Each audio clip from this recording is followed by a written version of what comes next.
Na posição que vocês se encontram, lemos o texto da Palavra de Deus, bastante conhecido na maioria dos cultos, lido na ceia. Primeira carta do apóstolo Paulo aos Coríntios, capítulo 11, versículo de número 23, a seguir. Obrigado, irmão Jairo, por todas as palavras, por ter orado por nós e por esse respeito, e esse carinho que sempre teve com a gente. A cada um dos obreiros, nossa equipe do altar, as nossas lideranças, os departamentos, que sempre na ceia estão aí cooperando. E temos, queridos, também uma programação aí do departamento infantil, que estão aí se preparando. Por esse motivo, eu já quero me antecipar dizendo que eu não vou entrar aqui em detalhe no contexto histórico dessa carta, mas ao ler o texto eu já quero me ater em falar aqui, expressar uma reflexão, ou lembrar vocês, até porque eu não lembro se no culto passado ou dois cultos passados eu louvei muita atitude de um jovem que tomou a liberdade, uma Aline, me abordou após o culto e disse: pastor, você poderia me explicar alguma coisa referente à ceia? E aquele jovem, pastor Valério, ficou feliz porque a gente deu ali algumas informações, sobre o assunto que ele estava em dúvida, porque existem igrejas, irmãos, e eu acho até bonito isso, só que em cada lugar que eu chego, conforme está sendo feito, eu sigo ali aquela liturgia, porque não leva e não tira ninguém do céu. Mas alguém me perguntou: pastor, tem lugar que todos seguram a porção do pão e só comem quando comem junto, e todos seguram o cálice e só bebem como bebe junto, o porquê desse motivo? Aí ele disse, até me citando os textos, que nós vimos aqui, a partir do versículo 17, quando o apóstolo do Senhor estava dizendo: olha, vocês quando comerem, esperem pelos outros, se alguém tem fome, come em casa. Para introduzir, irmãos, eu já preciso lembrar vocês que naquele tempo se tratava de uma refeição noturna, não era essa ceia com essa pequena porção, mas depois a gente fala algo sobre isso. Então, por isso eu já quero me ater no texto e escolhi novamente lembrar com vocês uma reflexão sobre essa palavra. 1 Coríntios 11, 23 diz assim: porque eu recebi do Senhor o que também vos entreguei, que o Senhor Jesus, na noite que foi traído, tomou o pão e, tendo dado graças, o partiu e disse: isso é o meu corpo que é dado por vós. Fazei isso em memória de mim. Por semelhantemente, depois de haver ceado, tomou também o cálice, dizendo: esse cálice é a nova aliança no meu sangue. Fazei isso todas as vezes que beberdes em memória de mim. Porque todas as vezes que comerdes esse pão e beberdes o cálice do Senhor, anunciai a sua morte até que ele venha. Por isso, aquele que comer o pão ou beber o cálice do Senhor indignamente será réu do corpo e do sangue do Senhor. Versículo 28, examine-se, pois, o homem a si mesmo, e assim coma do pão e beba do cálice. Quero estar assentados. Queridos, como nós dissemos, eu já vou me ater ao texto nessa noite. Nós estamos diante de uma passagem muito lida e conhecida, mas eu preciso relembrar com vocês o propósito e o significado da ceia. A ceia do Senhor, ela é antes de tudo uma ordenança, ou uma das ordenanças, irmão Leonardo, da parte do Senhor. Porque nós observamos, queridos, do versículo de número 23, Paulo revelando um segredo aqui.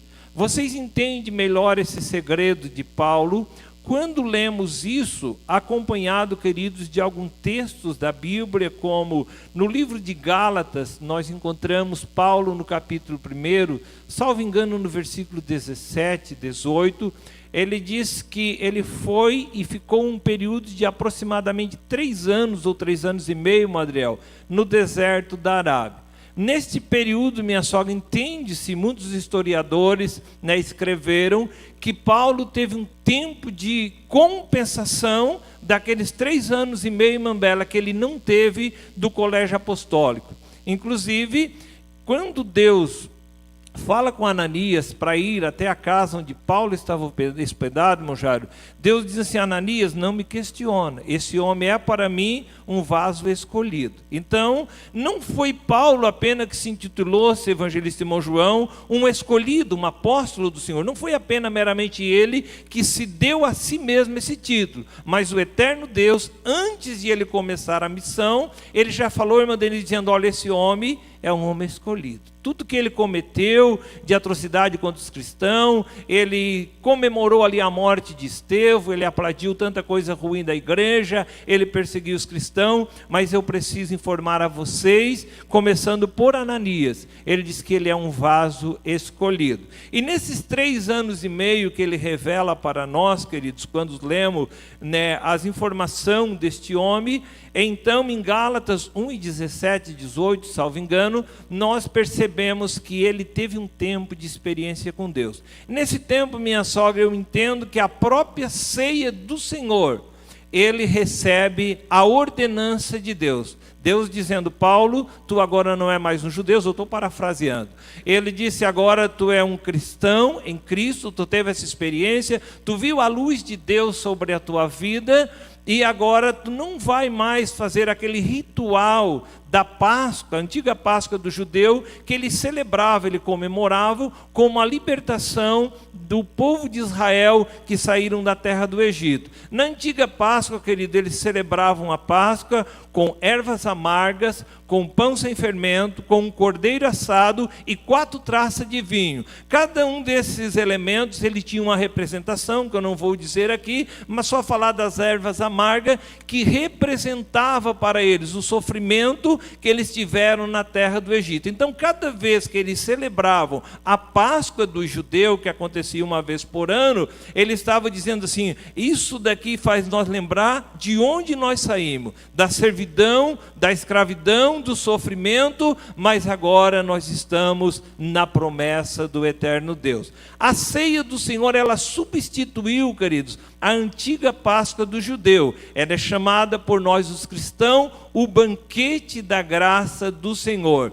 E Deus se revela então a Paulo e disse para ele: olha, todas as vezes que vocês se reunir para a ceia do Senhor, eu vou dar aqui algumas instruções, alguns ensinamentos. E ele escrevendo agora à igreja aos Coríntios, essa igreja, querido, que não estava fazendo corretamente a ceia como ela deveria ser, na sua essência, no seu propósito, então Paulo diz assim no versículo 17, nisso, porém, que vos prescrevo, não vos louvo, porquanto vós ajuntais não para melhor, e sim para pior.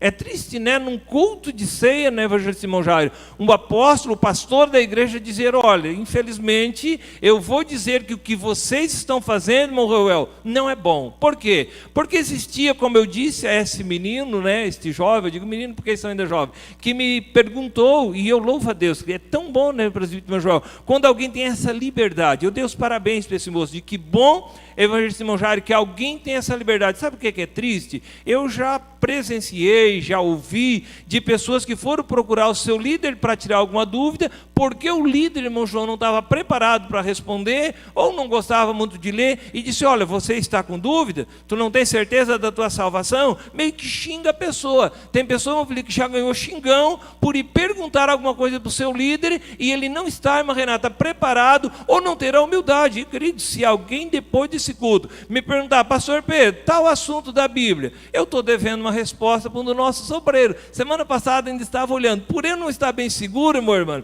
eu não te respondi ainda. Desde o dia que ele me perguntou, eu tenho um parecer, mas eu estou questionando. Até o pastor Odair, semana passada, nós discutimos esse assunto, ele disse: eu vou te responder, mas não é muito fácil, parece que é mesmo. Até hoje o Oda não me respondeu. Pastor Estecanela, o apóstolo Ronaldo Metilamed, lá do Amazônica, um amigo meu que eu tenho lá, que a gente também discute teologia. Alguns amigos realmente, né, parecia tão simples, mas não é algo de fácil interpretação. Mas eu não tenho. Cada vez, irmã Denise, que alguém me pergunta algo que eu não sei, eu agradeço ele, porque ele me deu a oportunidade de eu evoluir, de eu crescer. Não é verdade, irmão Dercy? Alguém me pergunta algo que eu não sei, eu estou tendo a oportunidade de estudar aquele assunto, de explorar aquele assunto. É isso, irmão evangelista, irmão Tonico. E eu evoluir e crescer na fé. Mas, infelizmente, eu tenho a tristeza de dizer para vocês que tem membros de outros lugares aí que, como diz, pastor Pedro, eu sei que tu tem o teu rebanho, a tua igreja, mas deixa eu ter a liberdade, né? A gente é muito amigo, deixa eu perguntar para você aqui. Por isso que o irmão Pedro é um pouco desatento. Outro dia, acho que foi ontem, ainda que eu mostrei para o irmão Júnior o meu celular. Eu digo, tu olha quantas mensagens eu tenho para responder. Eu precisei abrir o celular ali para ver algo para ele ali, eu mandar um áudio para uma pessoa. Eu disse, só quando eu chegar em casa e sentar no meu escritório, aí o que é necessário eu respondo todo mundo. Os irmãos são prova disso. Agora, eu não posso, querido, ficar respondendo todo momento as pessoas, porque é difícil. Mas, respondendo a essa pergunta, querido, naqueles dias eles faziam uma reunião, era uma refeição no turno, e a ceia do Senhor não acontecia nessa proporção. Ela era como uma janta. De maneira que Paulo disse que eles chegavam a se embriagar, não é verdade, irmão Isaac? O irmão Isaac estuda bastante. Eles bebiam tanto vinho, porque naquele tempo, hoje nós temos a prudência, o cuidado, querido, o zelo, de trazer um vinho aqui não fermentado, o suco da uva. Mas naquele tempo eles usavam o próprio vinho mesmo fermentado. E alguém bebia, pastor Valério, a ponto de ficar até meio liviano. E Paulo disse, olha, essa ceia que vocês estão fazendo, eu não estou me agradando. Primeira coisa, que a embriaguez é condenado na Bíblia. A Bíblia condena. A Bíblia não condena uma pessoa tomar uma taça de vinho. Alguém me questiona, pastor Pedro, é pecado eu beber uma tacinha de vinho? Eu digo, não é pecado, mas a embriaguez é pecado. E eu nunca vi uma pessoa se tornar uma alcoólatra, que hoje estão aí nos grupos anônimos, começando a tomar 1 litro de cachaça por dia. Eles sempre começam com a porção menor. Então, o meu conselho, qual é o meu conselho? Evita a bebida. Deus que me convertiu. Eu disse para os irmãos outro dia, irmão Tonico, aqui nesse altar, e os irmãos talvez até se escandalizaram, que até hoje, quando eu vou a uma festa, e eles derramam um Campari num gelo, no dia de verão, eu sinto o mesmo desejo de beber aquilo, como que eu, quando estou com fome, sinto o cheiro de um churrasco. Vocês, quando sentem o cheiro do churrasco com fome, não é de cair água da boca? Eu, quando sinto o cheiro do Campari, até hoje, faz 38 anos que eu não botei um gole de Campari na boca, irmão Daniel. Mas quando eu vou a um casamento que tem aquele Campari, meu irmão, lembra? Acho que meu irmão não lembra. Eu comprava de litro, mas usei o da Tia Vina. Nunca tomei um porre de Campari, nunca fiquei bêbado com Campari. Mas se existe uma bebida que eu fosse beber, irmão Kelvin, eu ia beber Campari. Mas eu achei que dá para ser feliz e viver sem aquilo, eu abandonei de vez. Por que eu abandonei, querido? Porque eu sempre digo para alguém, o cuidado tem que ser bem rigoroso, porque ninguém se tornou um alcoólatra anônimo, né, dependente químico, começando a beber 1 litro de cachaça por dia. Eles começam com uma porção pequena, vão avançando. Então, o meu conselho para todos, não bebe. Mas a Bíblia não condena, então eu tenho que pregar a Bíblia. Às vezes alguém diz assim, Pedro, mas você, né, às vezes parece que é exagerado com essa maneira de pregar. Querido, eu não sou mais um religioso, me perdoe, eu digo isso e não peço segredo. Eu sou cristão, prego o Evangelho, e a Bíblia para mim é a única regra de fé e prática. Eu sou como Lutero, eu sou mais um que defendo o solas escritura. Então, essa é a verdade. Mas naquele dia, querido, já estava bebendo para ficar bêbado, porque é um perigo mesmo. Esse negócio de virar beber é perigoso mesmo. Por isso que o meu conselho é para todo crente. Querido, quer um conselho bom? Não bebe. Se você é crente, abandona o álcool de uma vez, que você consegue ser feliz, toma suco, toma refrigerante. Por isso que até na ceia hoje nós não usamos vinho fermentado, querido, já para cortar de uma vez. Agora alguém se tomou, irmão, mas um irmão lá que toma uma cacinha de vinho ou uma coisa, mas não ficou bêbado, ele condena ele vai para o inferno. Não, não faz isso. Cuida da tua vida, não beba você, toma cuidado com isso, mas não fica apontando o teu irmão, porque a Bíblia condena a embriaguez. Mas naquele dia estava acontecendo isso. Outra coisa triste, querido, é que tinha uma divisão terrível entre os pobres e os ricos. Os que eram ricos traziam bastante alimento e se reuniam num canto e começavam a comer antecipado. E tinha gente tão pobre, irmão Jairo, que ele nem tinha o que levar. Ou às vezes ele era como aquele menino, que ele tinha 2 peixinhos, 5 pão, né, para uma família toda, irmão Daniel. Então, qual era o propósito da ceia, querido? eram alguns que eu vou falar aqui deles, mas entre esses que eu vou destacar aqui, um dos propósitos da ceia do Senhor era a comunhão no partir do pão. Então minha sogra, todos que tinham traziam naquela refeição noturna, e eles tinham em comum. Porém, na cidade de Corinto não estava acontecendo isso. Alguém que tinha bastante enchia o estômago, bebia o vinho à vontade, pastor Valério, e outros não tinham nada, ficavam com fome lá no canto. Aí foi quando então Paulo disse assim: olha, o que vocês fazem eu não estou me agradando, vocês não se reúnem para melhor, mas sim para pior, porque esta ceia aí não é a ceia do Senhor que vocês estão fazendo. Ou seja, alguém come antecipadamente, come coisas boas, os outros ficam molhando, alguém fica aí até com fome. Então, para eles, quando vocês comer, espere uns pelos outros e todos comam igual. Esse era o propósito, era a comunhão e o partir do pão. Deu para entender, irmãos, por que Paulo disse que tinham que esperar uns pelos outros? Não quer dizer que se o irmão pegar a porçãozinha e colocar na boca, pegar o vinho e colocar na boca, você está pecando contra o que Paulo falou. Paulo estava dizendo, Mojara, que uns comiam antecipado, porque eles traziam coisas boas e os outros pobres, irmão Fábio, ficavam olhando ali, alguém que não tinha nem o que levar. Ele ia na esperança de os irmãos repartir com ele e eles comer junto naquela refeição. Eu vou dar um exemplo aqui. Nós vamos se reunir aqui domingo que vem. Igual, irmão, quem puder, traga aí um prato. Aí, Maline, vai ter pessoa que traz, mas vai ter pessoa que vai chegar atrasado, vai ter dificuldade, ele não traz. Mas sabe qual é o desejo do pastor? Já imagino eu sou um ser humano cheio de fraqueza e de defeito. Qual é o meu desejo, irmã Denise? É que todos venham, independente se ele pode trazer alguma coisa ou não. Agora, se eu, como um pastor, irmã Miquéia, cheio de fraqueza, tenho o desejo que todos venham, imagino o sumo pastor, o nosso Deus, o que é que ele quer? Que todos, independente se ele tem o que trazer ou não tem, venham e participem todos e comam todos juntos igual e se alegrem em Deus. Esse é o propósito da comunhão e do partir do pão entre o povo de Deus. Agora, é claro, querido, que eu respeito. Tem pessoa que diz, não, irmão, Deus livre. Se nós comer antecipadamente, nós estamos quebrando um preceito da Bíblia e tal. Eu não entro, pastor Valério. Hoje eu nem discuto essas questões, eu só digo assim, ó.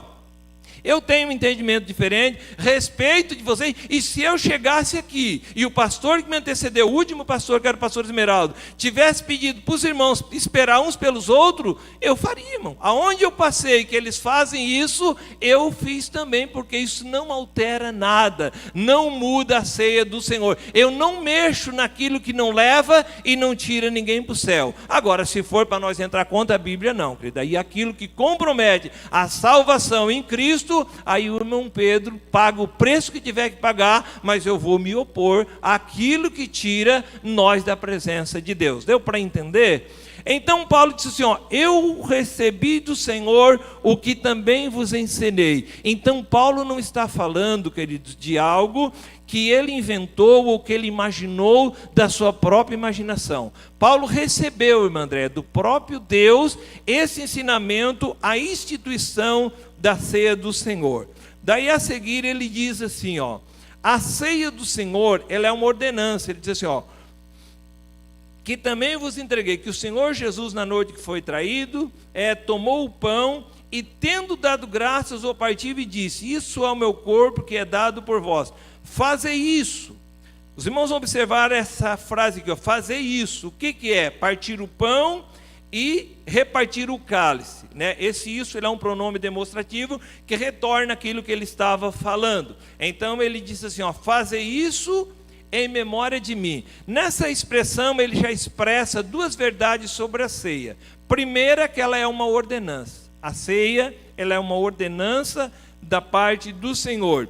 E segundo, ela é um memorial. Ele diz, fazer isso, por quê? Em memória de mim. Versículo 25, porque por semelhante modo, depois de haver ceado, tomou também o cálice, dizendo, esse cálice é a nova aliança no meu sangue. Fazei isso todas as vezes que beberdes em memória de mim. Então a ceia, querido, eu sempre falei aos irmãos, que ela é um solene memorial, que nos traz a lembrança tudo que Jesus fez por nós, e também ela é em si uma pregação do Evangelho, que anuncia a sua morte até que ele venha. principalmente nesse dia. Todos os dias, irmão Felipe, nós deveríamos de refletir sobre isso. Mas em especial, nesse dia que nós estamos aqui diante de uma das ordenanças de Jesus, temos o batismo e outras ordenanças, mas em especial nesse dia, amados, nós estamos aqui diante de um memorial. Estamos aqui em memória de Jesus Cristo, celebrando mais uma ceia. E nesta ceia do Senhor, querido, nós precisaríamos lembrar o que o apóstolo Paulo falou para nós em alguns textos da Bíblia. Eu até tinha anotado alguma coisa aqui, mas devo ter talvez me perdido ali na anotação. Mas, salvo engano, foi em Efésios capítulo 2 e versículo 11 e 12, Paulo lhe faz um pedido, irmão Jairo, aos irmãos que estavam na igreja de Éfeso. Ele disse: portanto, lembrai-vos de que noutro tempo vocês eram gentios na carne, chamado incircuncisão pelos que na carne os judeus se chamam circuncisão, estranho aos concertos da promessa, não tendo esperança e sem Deus no mundo. Essa era, querida, a condição de cada um de nós, anti-evangelista irmão Fábio, de chegarmos a Cristo. Ele disse: mas agora, pelo sangue de Cristo, nós chegamos perto dele. Então, queridos, principalmente no dia da ceia, nós deveríamos de lembrar esse texto de Efésios 2 e 11, salvo engano, que ele disse: lembrai-vos de onde Deus tirou vocês, aonde vocês estavam. Outro texto, querido, que me chama a atenção, se os meninos quiserem produzir, Salmos de número 49, versículos 7 e 8, nós observamos ali que o salmista diz que o homem mais rico, evangelista irmão Tonico, o homem mais bem de poder aquisitivo, bens materiais, ele não pagaria o resgate do seu irmão. Os seus recursos se esgotariam antes. Se os meninos puderem produzir, Salmo de número 49, versículos 7 e 8. O apóstolo Pedro reiterou essa palavra, minha sogra, dizendo no capítulo 1, versículo 18, assim, não foi com prata, não foi com ouro que vocês foram resgatados, mas foi com o precioso sangue do Cordeiro de Deus. Então, irmão Adriel, o preço da nossa redenção, é por isso que Jesus fez aquela parábola do homem que devia 10.000 talentos e não perdoou 100 denários. Se os irmãos for pesquisar o valor de um talento e botar no calculador, um dia eu lembro que falei com o irmão Carlos, irmão Pedro, foi de faltar número do celular. Porque um talento, querido, era 600.000 denários. Agora tu faz a conta, 10.000 talentos, quantos denários daria? Uma pessoa viveria, irmão, uns 5 séculos, trabalhando e ganhando muito bem, e ele não pagaria essa dívida mesmo. Então a nossa dívida, ela era impagável, nós não nos pagava, mas o Cordeiro de Deus pagou o preço por nós. Os irmãos conseguiram botar? Não sei se chegaram a botar ali, eu nem estava percebendo, colocaram. Então no Salmo de número 49, versículo 7 e 8, diz que o homem mais rico não pagaria porque a nossa redenção é caríssima. Então nessa noite, é uma noite, amados, de reflexão, de eu olhar para este símbolo aqui e pensar, na verdade, eu não merecia colocar a mão no prato e nem no cálice. Eu só vou fazer isso, irmão Luca, porque alguém pagou o preço que ninguém conseguiria pagar por mim. Ela é um memorial. Além disso, querido, ela é também uma aliança. Versículo de número 25 diz assim, por semelhante modo também, depois de haver ceado, tomou também o cálice, dizendo, esse cálice é a nova aliança no meu sangue. Amado, quando Jesus está dizendo isso, ele volta, meu irmão, em alguns rituais do Antigo Testamento. No Antigo Testamento, os irmãos vão ver que existiam algumas alianças. Por exemplo, lá em Gênesis, no capítulo 14, versículo 18, quando Abraão resgata Ló de uma batalha, que Ló foi levado cativo, evangelista irmão João, ele retorna a Melquisedeque, faz uma contribuição, paga o seu voto, e Melquisedeque, que era aquele mistério, aquele rei de Salém, Elisângela, ele lhe dá pão e vinho. Isso já era uma prática antiga. Existia um outro ritual, querido, que morria, eu não vou entrar aqui em detalhe, morria um animal e eles picavam as porções daquele animal e com o sangue daquele animal tinha ali um ritual, meu irmão, que eles faziam uma aliança. mas tinha um outro tipo de aliança no Antigo Testamento e até nos dias de Jesus. E Jesus repetiu isso quando Judas o traiu ele na noite que foi traído, porque dois amigos, por exemplo, queriam fazer uma aliança de sangue, irmão Jairo. Eles cortavam pequenos cortes na palma da sua mão ou no pulso, aqui assim, e eles apertavam, Reuel, a mão um do outro. Os dois com a mão cortada. Quando eles apertavam, irmão Dora, a mão, o sangue da mão, um exemplo, eu vou usar aqui irmão Dora, que é meu amigo. Eu e irmão Dora vamos fazer um pacto de sangue, de aliança, que nós seremos amigo, fiel, um ao outro. Então eu cortava aqui, fazia uns pequenos cortes até sair sangue no pulso ou na mão, e ele também fazia na mão dele, e nós apertava a mão. Quando nós apertava a mão, os sangues se misturavam. Com a mistura daquele sangue, meu Wanda, nós estava dizendo assim, nós agora somos um. Se ele sofrer, eu vou sofrer com ele. É como um corpo, se esmagar a unha mais pequena do meu corpo, o corpo vai sofrer. Então era feito um pacto, uma aliança de sangue. Dois amigos, meu Miquel, apertavam a mão, os sangues se misturavam, e eles agora diziam que eles eram um dava vida pelo outro. No caso de Davi e Jonatas, chegaram a fazer esse pacto. E também para os irmãos lembrar de duas pessoas muito amigos, que até com uma descendência de Jonatas, Davi quis usar de misericórdia, aquela bonita história, né, de Mefibosete. Então, queridos, era feita essa aliança. E Jesus repetiu isso no dia que Judas traiu ele, irmão Daniel. Quando Judas chegou com aquele beijo traidor, vocês lembram que ele falou, irmão Fábio? Vocês que são bons na teologia, Jesus disse, amigo, por que fizesse isso? Mesmo traído, Jesus ainda chamou Judas de amigo. Ele disse, amigo, por que fizesse isso? Por quê, querido? Porque Jesus, ele é tão fiel na aliança, no pacto que ele fez com nós, que mesmo nós, irmã Bela, quebrando a aliança, ele ainda chama nós de amigo. E eu achei bonito que outro dia o presbítero irmão Dinei estava me contando, que foi, ele achou muito interessante aquela mensagem, que foi um culto, não lembro se na Nova Fátima que foi, e o pregador ainda falou, e isso é pura verdade, irmão, se confirma dentro da Bíblia, que o pior problema de Judas não foi ele só trair Jesus. Pior do que ele trair Jesus, foi ele procurar a pessoa errada. Quando ele traiu Jesus e ele sentiu remorso e arrependimento, sabe o que ele deveria fazer, irmã Denise? Ele deveria ir lá e se jogar nos pés de Jesus, Jesus me perdoa.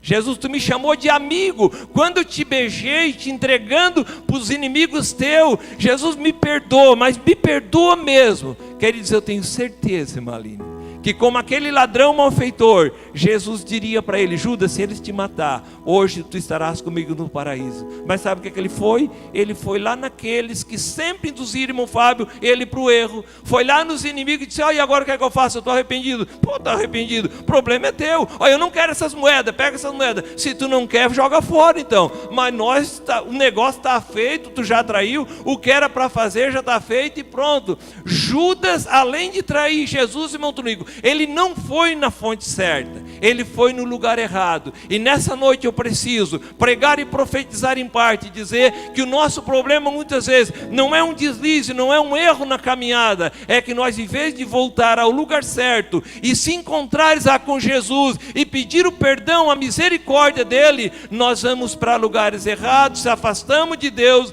e as consequências são dolorosas. Então, queridos, a ceia do Senhor, ela faz nos lembrar, ele disse, é o sangue da nova aliança. Então Cristo, irmã Bela, ele fez uma aliança com nós, e o sangue dele é o nosso sangue. Alguém vai dizer assim, eu tenho sangue dos Fernandes, eu tenho sangue, né, lá para cima, eu vivi lá numa região de Alemão, e era normal, às vezes tem vários nomes diferentes lá, e eu não vou nem dizer, e alguém dizia, olha rapaz, eu faço um esforço, porque eu ainda tenho sangue. Querido, é verdade, todos nós carregamos essa natureza velha, e Paulo chegou a comparar isso como o corpo da morte, mas eu preciso informar a mim e a vocês, que nessa veia que tem o sangue dos Fernandes, dos Inácio, dos Borges, de tantas coisas, ela corre o sangue do Cordeiro de Deus. Um dia nós fizemos um pacto com ele, e o sangue dele se misturou com o nosso, e agora nós somos um nele, e se somos um nele, nós não podemos quebrar essa aliança, porque mesmo quando falhamos, irmã Márcia, ele diz, amigo, por que tu fizesse isso? Como quem diz assim, pastor Valério, Judas, por que fizesse isso? Te arrepende, Judas? Ele ainda está estava ali porque ele chamou de amigo, e a intenção e o desejo dele era perdoar, mas Judas tinha um coração tão mau que ele não pediu perdão para Jesus, por isso as consequências veio. Deu para entender, queridos? É o terceiro ponto da mensagem. A ceia do Senhor, ela revela uma aliança de Deus conosco. Para finalizar, que eu preciso encerrar mais cedo, que ainda temos um trabalho das crianças. Ele diz no versículo de número 27, querido, no versículo 27 diz: por isso aquele que comer o pão ou beber o cálice do Senhor indignamente será réu do corpo e do sangue do Senhor. Irmão Pedro, quem é digno nessa noite aqui de participar da ceia? Deixa eu fazer essa pergunta para vocês agora. Se eu perguntasse, irmã Denise, para você, desculpa, né, a Denise está vindo na frente. Irmã Denise, quem é digno aqui de participar da ceia? Qual seria a resposta? Se eu perguntasse para vocês todos, menino, irmão Djalma, meu amigo que está lá no som, irmão Djalma, quem nessa noite aqui é digno de participar da ceia? O que você me diria, Caleb? Você que é bem jovem. Quem é digno de participar da ceia? Queridos, a melhor forma de eu participar dessa ceia, primeira coisa, antes de tudo, é eu reconhecer que eu não merecia botar a mão nesse prato e nesse cálice. Segunda coisa, querido, é eu entender algo que eu sempre falei aqui. Eu acho que o dia que eu não ser mais pastor dessa igreja, os irmãos vão lembrar. Ontem tinha um irmão mandando mensagem para mim, mandando vídeo, e ainda recordando, é um jargão que eu usava quando eu estava ali no 13 de maio. Ele disse: pastor Pedro, eu sempre lembro de você, aquela expressão: nunca diga que o amargo é doce se é amargo, e nunca diga que é amargo se é doce. Ou seja, é melhor uma verdade amarga do que uma mentira doce. Ele disse: isso você deixou para nós nunca vamos esquecer. Eu sempre disse, querido, fuja do pecado por causa da ceia, e nunca fuja da ceia por causa do pecado. Mas, querido, o que é participar da ceia indignamente? Nós entendemos melhor isso aqui quando lemos acompanhado de Gálatas 6 e 7. O que está escrito em Gálatas 6 e 7, irmã Yasmin? Está escrito assim, de Deus não se zomba. Tudo que o homem plantar, isso ele vai colher. Sabe o que expressa ali? Se os irmãos lerem aquilo em grego, eu não vou ser chato, mas assim, se vocês lerem aquilo ali em grego, irmão Daniel, e traduzir na transliteração para o português, os irmãos vão ver assim, Deus, não erreis.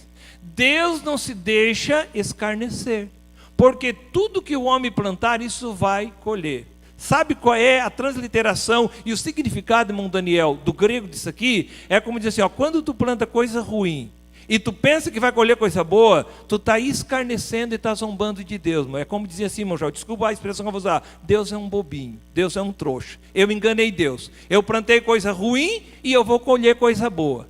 Aí o apóstolo disse, irmão Royal, olha, de Deus não se zomba. Tu pode até enganar um ser humano, plantar coisa ruim, enganar a tua esposa, enganar o teu pai, enganar o teu amigo, enganar o teu patrão, enganar o teu funcionário, enganar o teu vizinho, pode enganar muita gente, meu belo. Agora ele disse assim, a Deus não. Os olhos de Deus são como chamas de fogo, e Ele contempla, irmão Aguinaldo, o íntimo do coração de cada um de nós. Então, quando uma pessoa, irmão Luiz, planta uma coisa ruim e pensa que vai colher coisa boa, ele está zombando de Deus. Ele está escarnecendo, ele está dizendo, Deus é um coitadinho, meu Jesus, tão coitado, pior do que um ser humano, que eu planto uma coisa ruim e vou colher coisa boa, porque eu enganei ele. Não, queridos. O apóstolo Paulo diz assim, escrevendo aos irmãos da Galácia, Deus não se zomba. O que tu plantar, se tu plantar milho, tu vai colher milho, querido. Se tu plantar vento, vai colher tempestade. Não se zomba de Deus. Então, quando nós plantemos coisa ruim e se disfarcemos e tentemos enganar Deus, como que na ceia que eu venho com aquela aparência, aquele aspecto exterior de santidade, eu sou mais santo do que todo mundo, eu estou participando indignamente, querido. Quando eu faço isso, é uma das formas mais próprias de eu participar, mandando indignamente, é eu zombar de Deus, é eu plantar coisas ruins, e pensar que estou enganando Deus, e vem aqui, eu estou em comunhão, eu participo da ceia, eu estou bonitinho. Irmão Tonico, isso é zombar de Deus, isso é escarnecer de Deus, é dizer, Deus, tu é um coitado, é como se estivesse levando ele ao ridículo. Então, por isso nós devemos de ter esse cuidado e sempre nos humilhar e abandonar o pecado. Para finalizar, versículo 28, examine-se, pois, o homem, e a si mesmo coma do pão e beba do cálice. Queridos, bem intencionado, mas de forma errada, eu já vi muitas pessoas interpretar mal esse texto. Preste atenção, bem intencionado, irmão Miqueias, mas de forma bem errada, dentro do seu contexto, no próprio português. Querem ler de novo comigo? Examine-se, pois, o homem a si mesmo, e assim faça o quê? Não participe da ceia, coma do pão e beba do cálice. Então a proposta, irmão Daniel, está ali, os irmãos produziram, examine-se, pois, o homem a si mesmo, vírgula, e assim coma deste pão e beba desse cálice. A Bíblia não manda nós se examinar, irmão Joel, para não participar. A Bíblia manda, pastor Valério, nós examinar para participar. Então o propósito de nós se examinar, querido, Deus sempre quis, quer e vai querer, é o conserto com nós. Eu vou voltar naquela frase que eu sempre disse: fuja do pecado por causa da ceia, mas não fuja da ceia por causa do pecado. O que Deus quer conosco? Ele quer um conserto com nós. Sabe por quê, queridos? Porque em 1 João, no capítulo 1 e no versículo 8 a 10, a Bíblia diz que aquele que vive, aquele que diz que não tem pecado, ele já pecou. E em João 3 e 8 diz que aquele que vive pecando é do diabo. Que contraste, né? Você já viu, irmão Reuel? Aquele que diz que não tem pecado, já pecou por dizer que não tem pecado, porque todo mundo peca. E aquele que vive pecando, em João 3 e 8, irmã Evelyn, ele é do diabo, porque quem vive na prática do pecado, e é o próprio pecado, é o diabo. Quando os irmãos estudam isso aqui em grego, desculpe, irmão, né? Eu sou obrigado, eu preciso ensinar, e a Bíblia diz que no perfil de um ensinador, irmão Daniel, ele tem que ser apto para ensinar. Quem pratica o pecado é do diabo. Quem vive na prática. Só que existem duas palavras diferentes, irmão Joel. A palavra aqui para pecado é harmonia. É a pessoa que vive em harmonia com o pecado. E se os irmãos lerem em João 1 e 8, não, ou seja, 1 e 8 ao 10, a palavra, em vez de harmonia, irmão Reuel, é amartia. A palavra amartia fala de um erro ou desviar o foco do alvo. Ou seja, eu estou caminhando, eu vou usar aqui uma alegoria aqui, irmão Daniel. Eu estou caminhando e eu preciso caminhar nessa lista de piso aqui. Aqui do lado tem uma estrada de lama, e eu não posso pisar nela, mas eu vou caminhando aqui, e de repente eu perco o alvo de lá. Dou uma olhadinha para o lado e, o pé aqui. Aí eu volto para cá. Isso é amartia.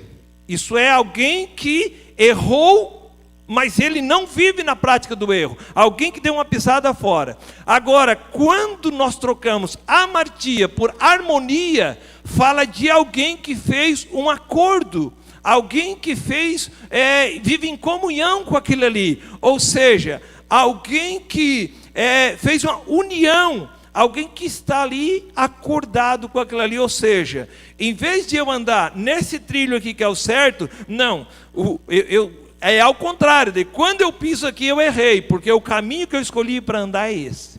Ou seja, é uma prática contínua, meu irmão, do pecado. É uma pessoa que ele escolheu viver no pecado. Outro dia eu falei disso aqui no culto de ensino, e eu usei a metáfora do porco e da ovelha. O porco, tu pode lavar ele, perfumar ele, cuidar dele no ambiente, na maior higiene do mundo. Tu soltou ele, a primeira lama que ele encontrar, ele se enrola naquela lama, porque o instinto dele, a tendência dele é a lama. A ovelha não. A ovelha, tu pode jogar ela num poço de lama, ela vai ficar desconfortável, e se não tirar, irmão Aguinaldo, aquela sujeira, vocês que são agricultores também conhecem talvez melhor do que o irmão Pedro, se não tirar aquela sujeira, ela pode até adoecer e morrer. Assim é um crente salvo, querido. Se força ele viver no pecado, você lembra que José, mesmo no Egito, longe de todo mundo, ele rejeitou, querido, prostituir, sendo jovem, não tendo esposa naquela época, não tendo mulher, nada. Por quê? Porque ele era uma ovelhinha que não aceitava viver na lama que nem o porco. Deu para os irmãos entender? Então, examinar-se a si mesmo. O que é, querido? Amado pastor Pedro, esse mês, infelizmente, eu dei uma brigadinha lá com a esposa. É normal, todos nós. Eu dei uma excedida lá e xinguei, briguei com o irmão. O que eu faço agora? Vai lá e dá um abraço e pede perdão, queridos. É a coisa melhor que temos. E às vezes tem gente que ele pede perdão sem usar essa forma. Eu falei aqui outro dia, isso é um fato, querido, sem usar essa forma, esse jeito formal. Eu errei com o irmão Jairo, sou amigo dele, né? Vou usar o irmão Jairo aqui. E eu para participar da ceia, eu vou lá pedir perdão. Porque Jesus disse que até para ofertar, eu preciso estar em paz com o meu irmão, então eu vou lá pedir perdão para o irmão Jairo. Eu vou lá e peço. Mas tem pessoa, querido, que a natureza, isso provado na neurociência, eu também estudo isso hoje, porque me faz necessário. A neurociência diz para nós, mas tem pessoa que ele pede perdão, sem usar essa forma formal. O que é que ele faz? Quando eu erro contra o irmão Jairo, mas eu sei que o irmão Jairo gosta de uma boa erva de chimarrão. O que eu faço agora para mostrar para ele que eu me arrependi e que eu quero agradar ele? Eu vou lá e compro aquela erva que ele gosta, eu vou lá, irmão Jairo, ó, eu senti divindade de presente aqui, eu sei que o irmão gosta, eu queria alegrar o teu dia daí. Isso, indiretamente, irmão Davi, eu estou pedindo perdão. Às vezes vale mais do que aquele perdão formal que eu digo, me perdoa, mas do coração não sai perdão. No coração eu já liberei o perdão e eu quero me expressar. Isso acontece muito com casais. Vocês só não dizem para mim, ninguém levante a mão aqui. Mas às vezes os casais, né, tem quem disser para mim que um casal nunca trocou uma palavra errada, irmã Jerusa, eu quero conhecer então e quero ser discípulo dele. Porque um dos casais que mais eu vi, que se uniu e vivia em harmonia, era o meu pai e a minha mãe. Mas de vez em quando o Lelo Anjo frangia assim, fazia aquele jeito feio e dizia assim, eu sou um homem preocupado com a Juvita, dizendo, essa mulher deixa uma panela queimando. Não é verdade, André? Está ali, André, que dela é minha mãezinha, ela está aí, não está? Eu gosto de judiar da Vita. Mas até o Lelo Anjo, Moedas, com todo aquele carinho, com aquela confiança, que a Vita botava a comida no prato dele, depois ainda passava a mão no rosto dele, para ele fechar até o olho, né? De tão bom que ele achava aquilo, irmão Maurício. Ele ainda, de vez em quando, irmão Felipe, ele frangia lá, né? Fazia assim, aquele jeito feio, assim, achava ruim. E tem casal que se desentende, querido, e às vezes eles não têm essa condição, esse jeito de ir lá e dizer me perdoa, mas eles se arrependem, pastor Valério, e vão lá e ele sabe, o casal sabe, eu sei do que a minha esposa gosta, qual é a fruta que ela mais gosta, qual é a comida que ela mais gosta, e ela vice-versa sabe também. Aí eles vão lá e dão uma fruta, dão alguma coisa, algum presente. Isso é uma demonstração. Quem não sabia disso fica sabendo hoje. É uma forma, mancheira, da pessoa pedir perdão sem ele usar essa expressão verbal, tu me perdoa. Porque no coração ele já se arrependeu e ele liberou perdão. Então, fuja do pecado por causa da ceia. Examine-se o homem a si mesmo e assim coma do pão e beba do cálice. Não, examinar é para não participar, querido? Não, é examinar para participar. Deu para entender ou eu fiz confusão? Vocês conseguiram me entender? Deu para entender, Fabinho? Tu que é meu amigo? Vocês estão chegando na igreja agora. Deu para entender? Então, examinar não é para dizer assim, irmão, eu sou tão santo que eu me examinei e vi que eu não estou legal e eu não participei. Aí chega na outra ceia, eu não participo de novo, eu sou tão santo.